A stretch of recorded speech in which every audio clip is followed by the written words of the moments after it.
I think the title is pretty self-explanatory. Hopefully everyone might have heard of ZKVM, which is like 16, with 0 jolts in, at this point, many others. But maybe fewer people have heard about how we plan to maybe use them within Ethereum, the layer 1 and the layer 2, and then also what only our plans to try and get very well within the next 2 years or so. So we have quite a few ZKVMs now. There's a massive list here. The hard work and credit for making that list here goes to Pio, who is somewhere in the audience. And you can see here we've got about, I think, maybe 17 or so. And the ZKVM is just a virtual machine that will execute any program that you can compile to it and will generate a cryptographic proof that you've correctly executed the program on that machine. The nice thing is pretty obvious, hopefully, which is that you don't need to write a circuit for every program. So if you look at a lot of ZKVM layer 2s now, they have to write a circuit that encodes the logic of the EVM in it. When the EVM changes, they have to change that circuit, and it's a bit tedious and annoying, and like writing circuits is just generally a pretty miserable activity. And so the fewer people you can do it, the better. And you can see we have maybe a couple different properties of ZKVMs. One important one is the instruction set architecture, the ISA, that's in one of the columns here. And you'll find that one that stands out is maybe, RISC-V, which is here, and a bit up there. And RISC-V is this nice kind of open source modular ISA that's been around for around 20 years. It's very stable. It's modular in the sense that you have different extensions that may be more or less useful for different applications. You can even buy RISC-V hardware. It's just very slow at the moment, but who knows, maybe we'll get good open source hardware in the future. So these are really cool. You have a few things like configurations, parallel proving, pre-compiles, and GPU support, and these are all just about performance. And performance, it's still early, performance will get better, and coverage of parallel proving and pre-compiles will get better. But the other important thing here is obviously the proving front end, which is what kind of program can you actually prove using a ZKVM. And you'll notice again there's a bit of a trend that a lot of it is just Rust, which is great because Rust is great, and people should just use Rust for everything. In my opinion, but also because a lot of applications that we use are written in Rust because we're interested in the EVM and cryptography and these kind of things. And so this is maybe a nice kind of way to get everyone on board with the basic idea of what a ZKVM is. It's the most simplified ZKVM diagram I could come up with, so it's hiding an insane amount of complexity because ZKVMs are actually insanely complex. But you can take a Rust program, let's say you take an EVM written in Rust.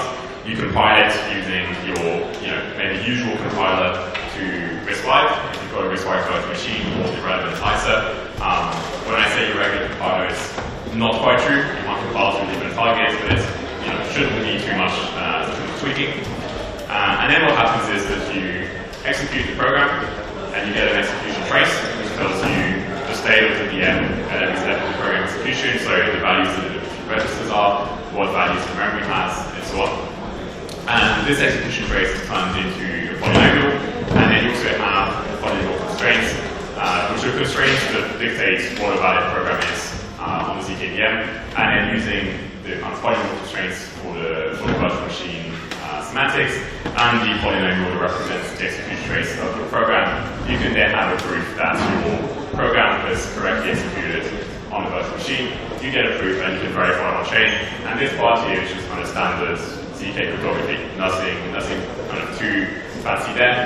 There's a bit of complexity around trying to get proofs that work for large programs, and you can do recursive proofs, and you can maybe wrap your Spark into a snark to verify on chain for cheaper. But these are kind of implementation details, and suddenly if you're at least using the ZKVM, you don't need to worry about this will just happen under the hood, and you can look at the different benchmarks of RISC-0 or succinct, and other ZKVMs to decide which one is fastest for your application and what your requirements are. Now, because ZKVMs are nice and general purpose, it means that it's potentially quite easy to use them in a lot of different places to do a lot of different things, rather than having to write a lot of different circuits and try and maintain them within the EVM, which changes all the time, or any other part of the Ethereum stack, which is actually still changing all the time. So we have two kind of rough possibilities here. One is obviously to smartify the layer 1, and anyone who's seen Justin's talk about the beam chain at DEFCON or anywhere else would have seen probably this slide. And it's pretty easy to see that here you've got different ZKVM providers. So this is Risk0, Succinct, Jobs, Powder, Nexus, Scroll, which is building C-Node, and forget what this one is, but never mind. Sorry. ZK-Sync, there we go. And you've got as well, like, you know, Justin, I think myself, kind of betting on this vibe to stay a bit of a standard. And this is for, you know, smartifying the L1 consensus, right? Where you would have the state transition function, you would prove this, and then you would prove it with ZKVM, and then you could verify this through execute computations. And the same thing happened on the layer 1. Instead of just executing smart contract executions for the nodes on the layer 1, you could just have, you know, snarks instead, and you can use ZKVMs for this rather than always trying to write the circuit and trying to maintain it in 6 chain. You can also use ZKVMs on layer 2s. We already have ZK rollups, which at the moment are primarily rollups in the sense of someone who's written a circuit on the EVM. So that's a circuit that implements the EVM logic. Instead of doing that, having to change the circuit every time the EVM changes, when we do a new opcode, when we change the CAS cost of an opcode, or anything like this. And if you think of, you know, Hector is coming this year, you've got EUF, you've got a lot of changes that are coming, you don't want to have to rewrite the circuits every time. You can just have a ZKVM, maybe with 5 ZKVM, or really any other ZKVM if you want, and you just run the EVM on that ZKVM, you compile it and you run it, and if you change the EVM, you just compile it, and you compile the new version, and things should still work. And we have another nice website here, which is eastproofs.org, which is still in preview, but will be kind of properly launching soon, but you can already go on the website and you'll find some numbers there of Succinct is already proving every 100th EVM block, and you can see how much that costs, how long it takes, and you're looking at a cost that is, you know, pretty small in terms of dollars, and it takes maybe a few minutes to prove an EVM block. So we're getting pretty close to, I think, pretty reasonable performance, pretty reasonable cost, that we can start thinking of smartifying, you know, the L1, having L2s that are maybe a bit more maintainable with ZKVMs, and doing all that in a kind of nice reasonable cost with a few different ZKVM provers, and you can even run rollups that have a multi-prover setup where you can choose whichever prover is the cheapest or the more performant, or have different provers for redundancy if there are bugs or anything else you're worried about. And I think Tyco is one base rollup that already does this. So we have a sense of we want to use ZKVMs. We want to use ZKVMs in a lot of places that are actually really security critical, whether that's the consensus protocol, the L1 execution layer, or the rollups, which might have, you know, kind of billions in combined TVL at this point. And this means that I joined CEF in June with the idea of trying to formally verify these ZKVMs and the EVM that was run on top of them. And we have a 20 million budget to do this over the next 2 years. So hopefully this is kind of exciting. We're doing a lot of grants, we're doing a lot of bounties, and we're trying to use the budget in smart ways to build a lot of tooling, but also to get a lot of people involved. Ideally, what happens is that by the end of this, we not only have ZKVMs and EVM implementations that run on these ZKVMs that are formally verified, but it also a lot of people will have contributed to this, and a lot of people will have a sense of how to do this kind of work so that it gets maintained and extended beyond, you know, the 2-year effort that we're starting now. Form verification might be a bit obscure. A lot of people might not have heard of it. Even fewer people will have maybe done it or seen anything be formally verified. The kind of shortest, most concise way of saying that something is formally verified is to say that you have a mathematical proof that's verified by a computer, that your code does what its specification says it does. And this means that obviously you need a mathematical model of your program, and you need obviously that to be a specification that's actually accurate and, you know, isn't logically flawed in some way.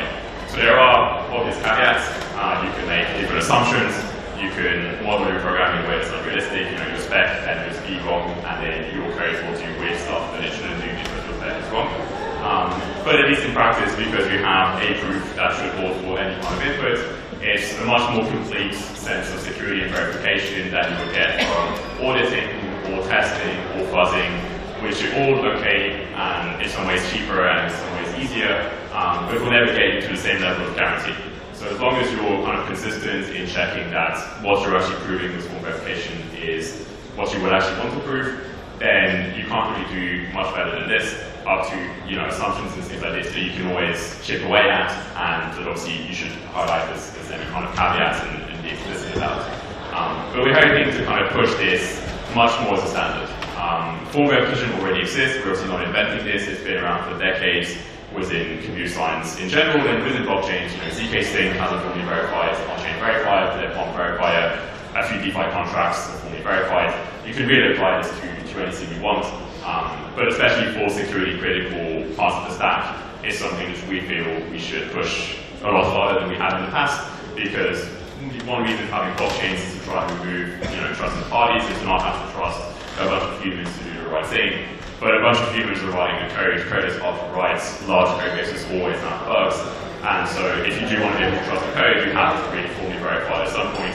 Otherwise you're just trusting the auditors or first thing and whatnot, which are always going to be incomplete by definition. So with respect to our specific project, we're verifying street things in particular, or street high-level calls, which are going to be decomposed into much lower level calls, much more technical than niche, and we'll have a lot of documentation online to see what exactly we do verify so that people understand what we're doing. But essentially we have three things. We've got the ZK VM itself, and this is the virtual machine that was on this diagram over there. And that includes obviously the execution environment. So if it's RISC-V, you'd like to be able to check whether you have the correct implementation of the RISC-V semantics, for example, but also just when you transform that virtual machine and get a circuit that is arithmetized to represent what the constraints for the correct execution of a program on that VM should be. This is something that you need to verify, and this is going to be saying that you want some high-level theorem that is basically saying that you can only generate the proof of correct execution of a program if and only if the computation is valid. And if you've looked at circuits before, you would have heard circuits would be under constraints, at which point you can find a witness that doesn't actually represent the computation that you've done, and you can, if you do something soundless, then you can prove things that are not true, and you can steal all the money related to if you add any kind of soundless issue there. Then we've also got the EVM track. This one I think is pretty straightforward. We want to run an EVM on a ZKVM, and this means that the ZKVM itself can be correct, but the EVM might have bugs, so we also need to check the EVM. And for that, this is taking an EVM. In particular, we're actually going to take RVM, potentially other clients as well, and compile these to RISC-V, and then take a formal EVM specification, such as the one that's written in K RT replication, there's one in Lean, there's one in other languages as well. Compile those formal specs to RISC-V, and then have a proof that both of these behave the exact same way for every opcode that you get gas safety, so on and so forth. So that's a pretty big one in itself. There are no currently formally verified EVM implementations that are running live, unfortunately, and so this will change over the next few months. And then the last track that we're looking at is obviously cryptography. This is something where, for as much as ZKVM doing the circuits, and circuit verification is something that already kind of exists, that people already kind of do, even if it's maybe we need to be a bit better at it. Cryptography is something that people don't do as much because a lot of the times we don't actually have fully verified proofs that some proof system actually matches the expected security parameter that you would like, both in its specification but also in its implementation. And a lot of this is hard because we have a few challenges. The first one is obviously that form verification is hard. There's no kind of getting away from this, unfortunately, but also because ZKVMs are super complex in terms of targets of form verification. This is a massive software stack. It's obviously much more than just one circuit or one DeFi smart contract and things like this. And that's one reason for the budget being what it is in terms of being up to 20 million. And ZKVMs are also quite diverse. You've seen the list a bit earlier on. We had quite a few of them, even in terms of RISC-V ZKVMs. You have multiple of them. They obviously have written different circuits. They've written different pre-compiles. Some of them have maybe diverted from the RISC-V spec in different ways. People are still exploring trade-offs. People are still trying new things. People are finding new things as well. So we have a lot of software diversity, both in terms of the circuits, the cryptography, the proof system, their implementations, the way that the VM is implemented. And the EVM luckily is actually, everyone just kind of runs the same one, so that's slightly easier. But this level of diversity of software means that it's a lot of work, and that's why we need a lot of people and a lot of form verification teams to actually get involved so that we can actually provide kind of broader coverage, because the goal is not to pick one zkVM and bless it with $20 million worth of form verification and then hope for the best. And then one issue is maintenance.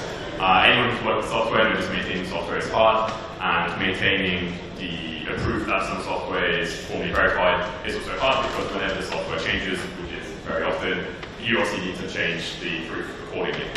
This is really true for zkVMs, because people are still changing the circuits and whatnot. And it's also true for the EVM, because EVM changes every couple of months, and if we change a bunch of the gas costs to several opcodes, you need to fix a bunch of proofs. And so there has to be maintenance, and it has to be maintenance beyond the 2 years worth of planning that we're doing. So we have to think ahead of time about this. And that brings us to, obviously, the most important challenge, which is lack of tooling and libraries. Because not a lot of people do form verification, and a lot of people do it as contractors that do one-off engagements with companies, no one actually builds that much tooling, even though everyone who does this knows that there's a lot of tooling that would be quite useful. This is another reason for us doing this, to build a bunch of tooling, a bunch of libraries, kind of public goods, try and maintain them, and try and make form verification easier for everyone, so that they can actually become more of a standard and become more practical. And this can be through better tooling, better documentation, but also better automation. Like hopefully, if the EVM changes, we can just get the new proof that the new information is correct with as much automation as possible, so that hopefully we're never lagging behind people deploying changes. If every time someone changes a bunch of code, it takes a couple months to formally verify it, and then by the time we formally verify it, people have changed their code again, it's a waste of time, it's a waste of money, and no one needs to do this. Whereas hopefully if we try and find better tooling, better libraries, better documentation, better education, we can embed ourselves in the actual process of developing things, and then when people change code and then deploy that to production, what gets deployed is already formally verified, and that would be a big win and an important challenge, I think, for us to try and fix.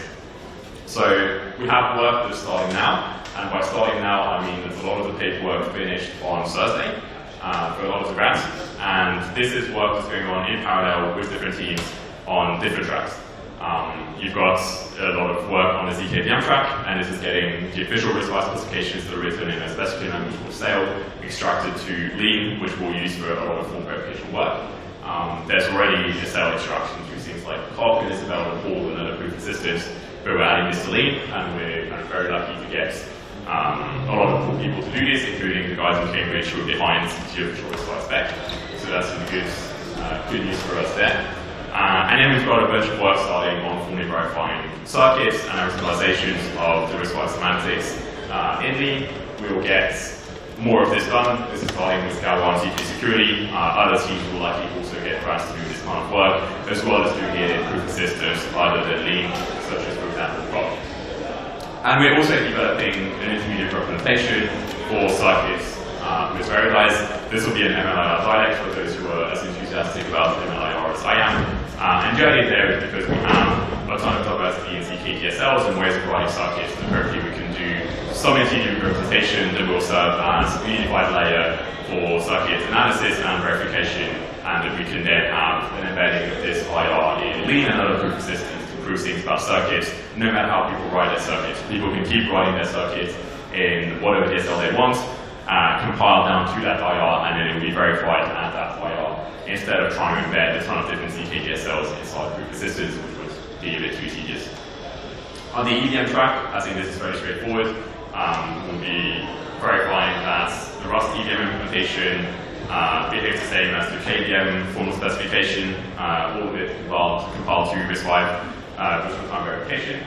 And this also includes having the RISC-V model with runtime verification that we did in advance of this.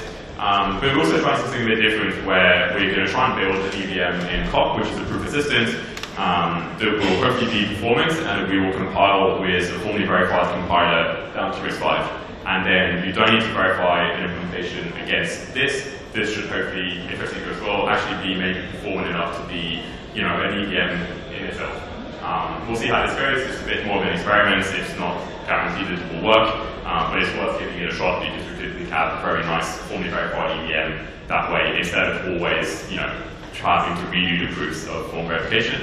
And then the last thing that we're doing is on the cryptography track, which I think is one of the more exciting ones for me, in terms of my personal interest as well, is a library of formalized proof systems in Lean. And this is the specifications, the security proofs, and this will give us executable specifications for different proof systems, commitment schemes, and polynomial IOPs, which will be executable, won't be super performant, but you can differentially file your implementation against, or you can just verify your implementation against these, and these will then say you can verify your implementation against something that's actually verified up to the security proofs that are on paper.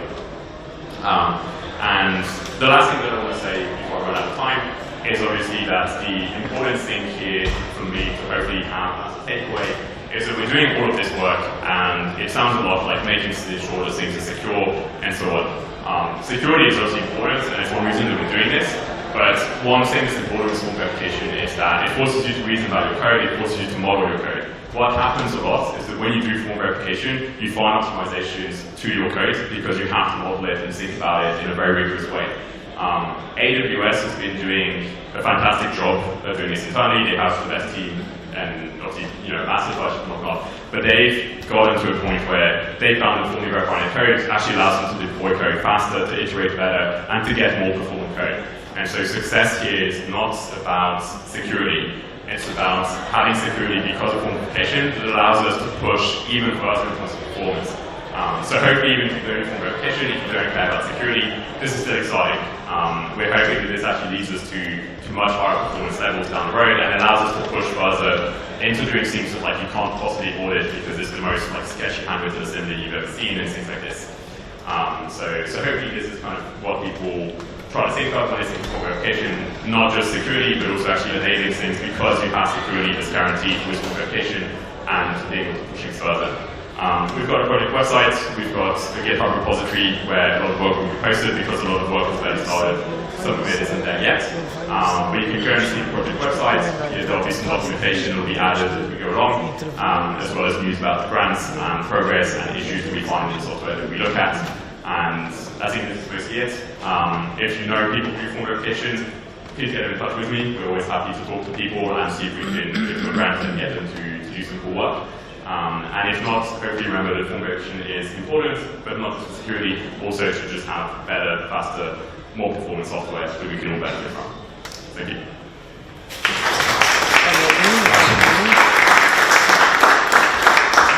Thank you, Alexander. We could have 30 seconds for questions, so if anyone has a super quick question, first one, if you might.